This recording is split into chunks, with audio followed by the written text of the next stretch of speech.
All right, post-Christmas weight check. Not too bad. Couple extra pounds. It's gonna balance itself out pretty soon, or stay there because it is the Dad Bulk Winter Arc Day 10. So the plan for today is gonna be arms, but I want to do a little back before. I'm not gonna film that. I'm just gonna film the arm workout. Supersets is what I do, and always superset the triceps with the biceps, or the biceps with the triceps. And the goal with the arm workout, Jack Factory, EA Surge, is to pump up the arms as much as possible. Shit, I need the cap for this. Here we go. Intro workout. 20 grams of cluster dextrin, carb surge, 1 scoop of EA Surge. Do you like my little sticker? Yeah, like I was saying, the goal of the arm workout is to pump them as much as possible. Blood volume to the max. The pump is the cure, remember? And you should always aim for that when doing arms. You could aim for like heavy weight and compound movements like heavy close grip presses, heavy dips. But if you're doing heavy presses on shoulders, heavy presses on delts, and even like a heavy back workout, your shoulders will start hurting, your elbows will start hurting, your tendons will get overworked, and when you're young in your 20s, it doesn't matter. So if you're young, sure, do it. I did it. But when you get older, when you're 20 plus years into bodybuilding like I am, you can't do heavy all the time. And one place that's easy to sacrifice using heavy weights and using lighter weights is during an arm workout. A lot of the top guys, they always do pump workouts like Elite Priests, high volume pump workouts. The only guy who didn't really do that was like Dorian Yates, and it worked for all his body parts. He grew a lot of size, hard, dense muscle. But near the end of his career, he tore his biceps and triceps, and that's the key point here, during his training.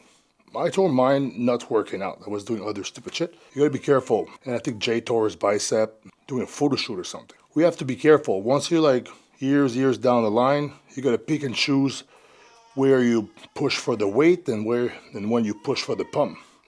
Because I really believe that bodybuilding is a mixture of both. So you have to pick and choose where and when you're going to use heavy weights, because you can't do it everywhere. So maybe choose like some presses that don't hurt your shoulder, don't hurt your elbows, and then focus on pushing a lot of weight on those. So at some point in your career, and I suggest doing when you're young, you got to pack on the weight.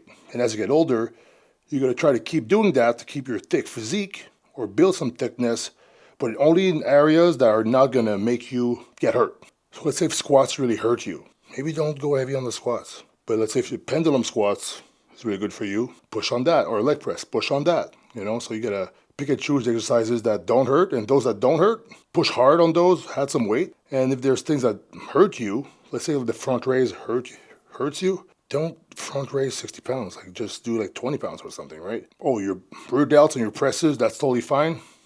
Crank up the weight. But for today's arm workout, it's gonna be maximum pump. And I'm gonna show you the exercises I'm gonna use. Just keep watching. First superset, tricep push down. And if you look at this, it's a nice little bicep machine that you don't see very often. So I'm gonna do some of that.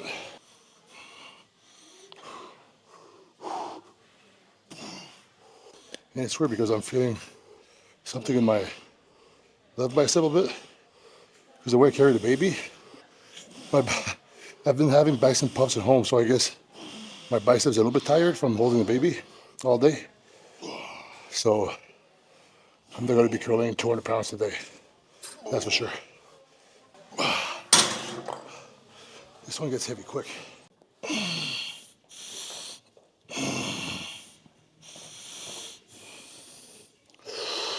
Good stretch. So the stretch is a good technique to really pump up the muscle a lot. You can do like a rest pause, but instead of resting, you're stretching within the set. And that's gonna dramatically improve the pump. So yeah, one more set with the bicep. This one's pretty hard, so we'll keep that weight. Then move on to the next.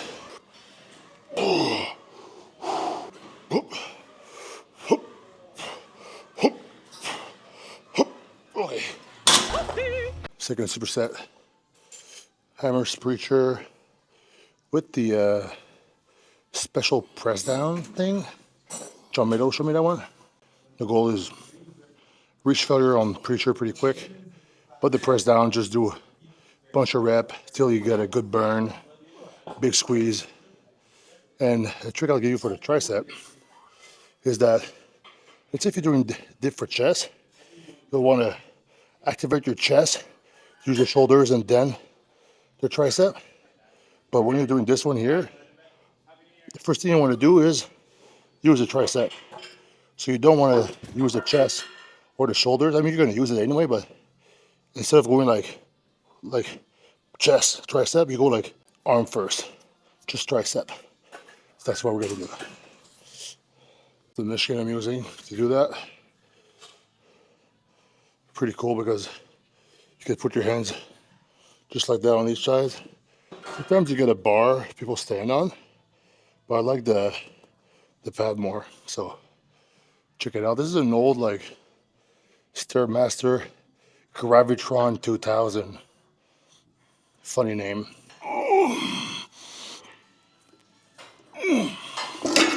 So the next movement, you've seen me do them seated last time, but after filming the clip seated, I tried standing up, was much better. Chain curls. So I believe the chain, the small ones are 20 pounds each, and the big ones are 40 pounds each. So it's 60 a side. So it's a total of like, easy bar is like what? 15, 20, it's 20. So 120 plus 20, 140-pound barbell curls. But at the bottom, like half the chain is at the bottom. So you actually remove 60 pounds at the bottom. So it's 80 pounds at the bottom, 140 at the top. And the part where the tendons are the weakest, it's always in full stretch, right? So you remove some risk of injury, especially for the bicep. Because all the bicep torn, it's always like when the arm is extended and you're using the bicep. So by doing this, you can use heavy curls and then reduce the risk. Plus it looks cool, looks badass, right? So let's get it on.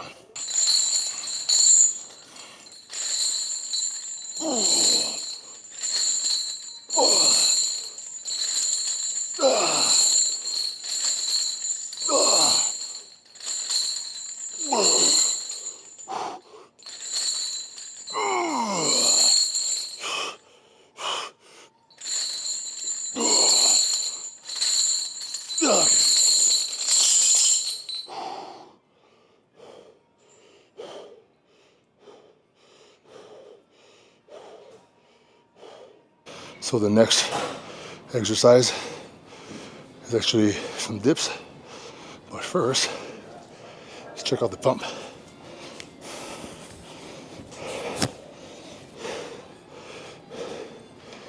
Yeah, it's working, guys. We're getting pumped.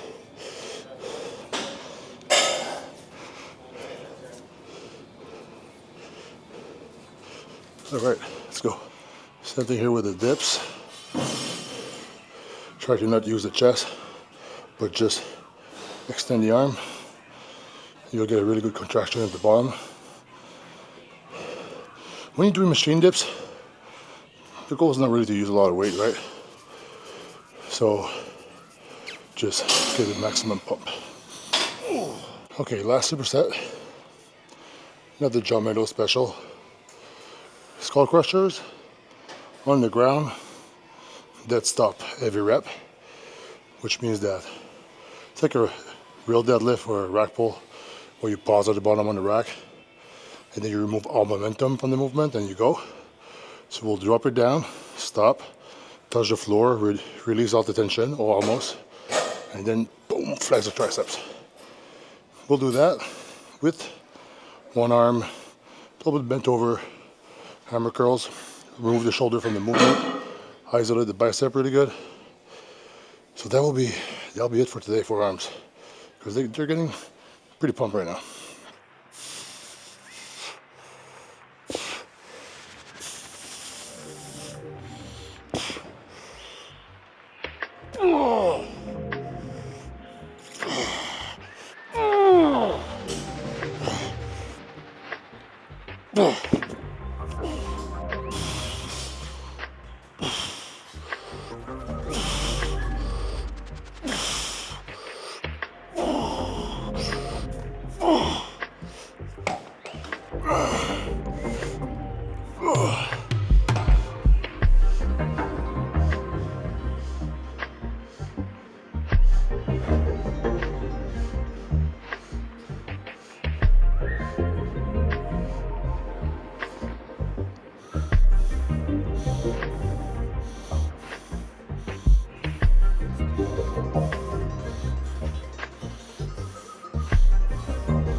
let's talk about resolutions.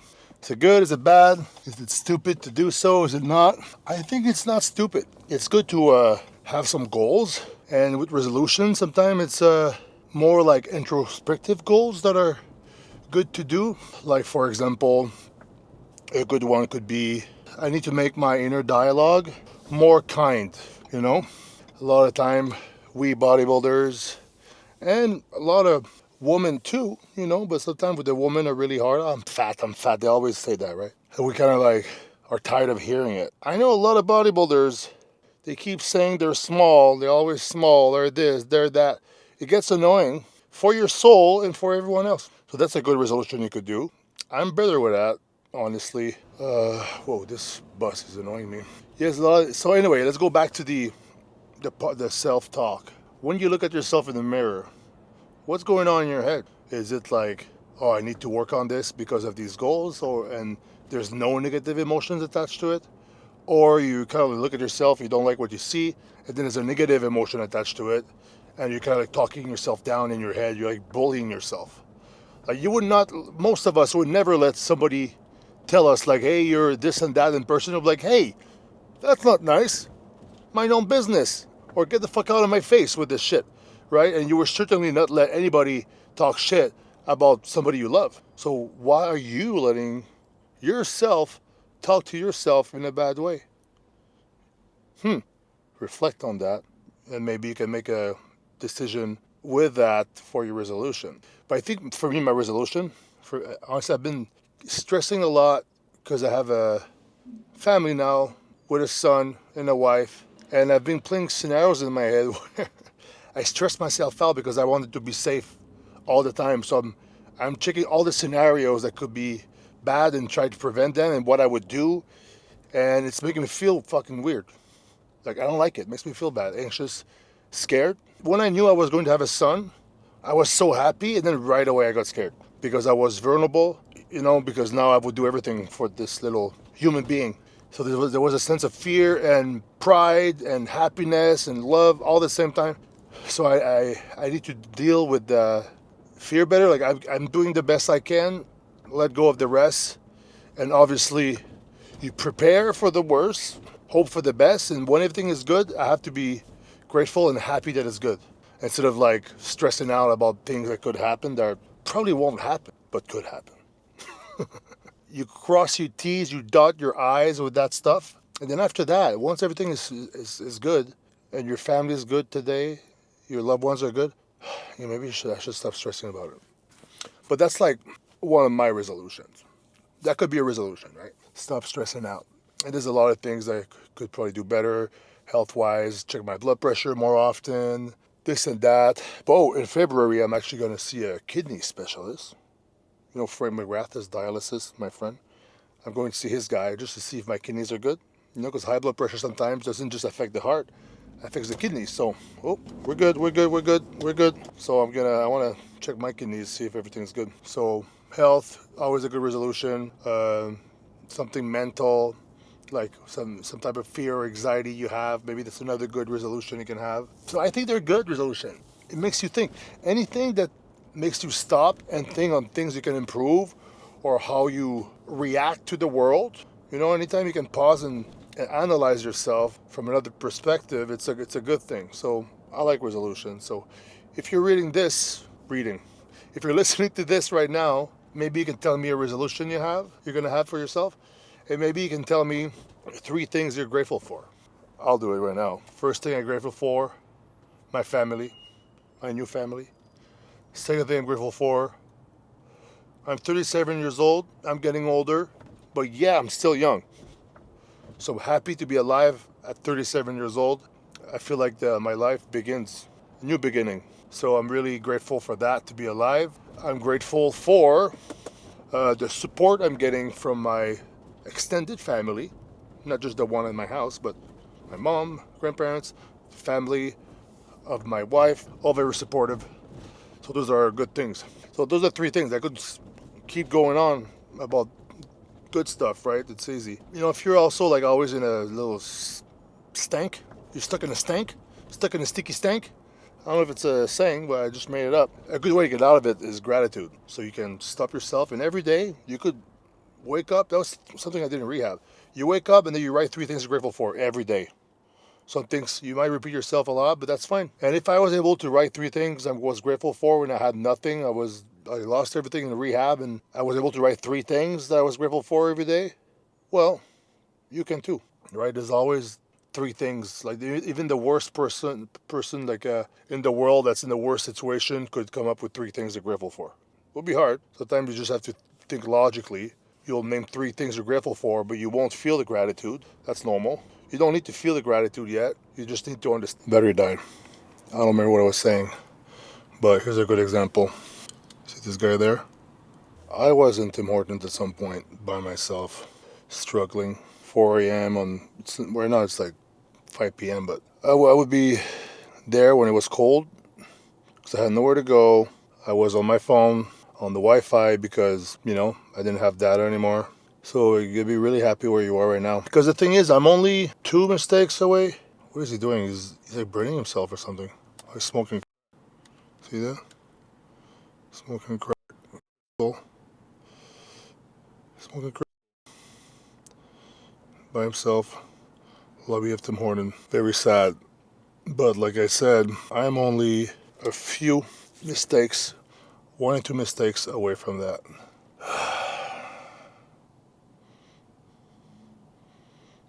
So when I see that, like some people could like laugh at this.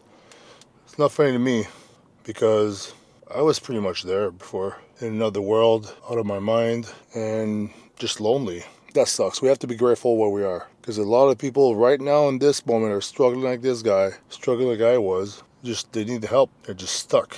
But there's nothing we can really do. I only got better because I want to get better. But I needed a few nudges, that's for sure. So if you're struggling with addiction right now and mental health, you got to seek some help. I had to seek some help. I didn't do it by myself. I had to humble myself low enough. Well, I didn't humble myself. Life did. All my bad consequences crashing at the same time kicked my ass and really killed my ego. And I was then ready to seek help and, become better. But honestly, even my lowest point, I knew was temporary. Bodybuilding was one thing I knew I had to get back to. In rehab, I would say to the people, hey, we gotta stop doing drugs, whatever. I was like, every time I was in rehab, I was trying to help other people, right? And I remember one guy said, why would I stop? Why? I got nothing. So I was like, oh shit. Then I realized that I was lucky, that I felt I had a purpose to come back into the fitness world and do what I love and do videos and compete and just share what I like to do with like the whole world. Prayers to this gentleman here. Hopefully he finds his way because all he's doing is distracting himself from pain. That's all he's doing. He's trying to stay distracted, and then when he runs out of the stuff, he really feels the pain. So I can relate to that 100%. Anyways, let's go walk by him, I guess, and grab my coffee and go back to my wonderful life while this guy's life is not so good. Shout out to everyone who are struggling and need some help. Go get the help. All right. Another video done for today. Hope you guys are doing well. Do something nice for yourself. Something positive. Like going to the gym. Because the pump is the cure.